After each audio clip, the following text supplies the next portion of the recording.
என் உயிர் தோழிக்கு இன்னைக்கு கல்யாணம். நான் அங்க போறேன். எனக்கு சோறு பொங்காது என்ன? அப்படியா? சரி சரி. மருமோளே நானும் போயிட்டு வரேன் கல்யாண வீட்டுக்கு. சரி அத்தே, போயிட்டு வாங்க. அப்ப நான் எனக்கு மட்டும் சோறு பொங்கிடுறேன்.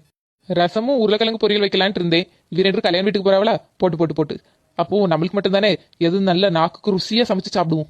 நகையெல்லாம் எடுத்து போட்டுடி. எம்மா என்ன நல்ல வாசனை. எம்மா, நம்ம வீட்டு கிச்சன்ல இருந்து அந்த வாசனை வருதுன்னு நினைக்கேன். வாப்பி பாப்போம். இங்க ரெண்டு கல்யாண வீட்டுக்கு போகலையா? இங்க வந்து நிக்க. நீ அது இருக்கட்டும், கோழி குழம்பு வச்சிருக்கே. ஆமா, நீங்க ரெண்டு கல்யாண வீட்டுல போய் சாப்பிடுறேன்னு சொல்லிட்டியே. எனக்கும் நாக்கு ருசியா தான் திங்கணும் போல இருந்து அதான் ஒரு கோழியை வாங்கி குழம்பு வச்சிட்டேன்.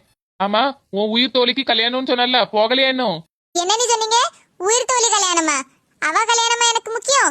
இங்க பாருங்க, எனக்காக ஒரு கோழி தன் உயிரே கொடுத்து சட்டிக்குள்ள கிடந்து கோச்சிட்டு கிடக்கு. எனக்கு இதுதான் முக்கியம். இதுல கோழி குழம்பு ஊத்துங்க, சோத்த போடுங்க, சாப்பிடட்டுனா. ஆமா மருமவளே, உயிர் தோழியை விட உயிர் கொடுத்த கோழி தான் நம்மளுக்கு முக்கியம்.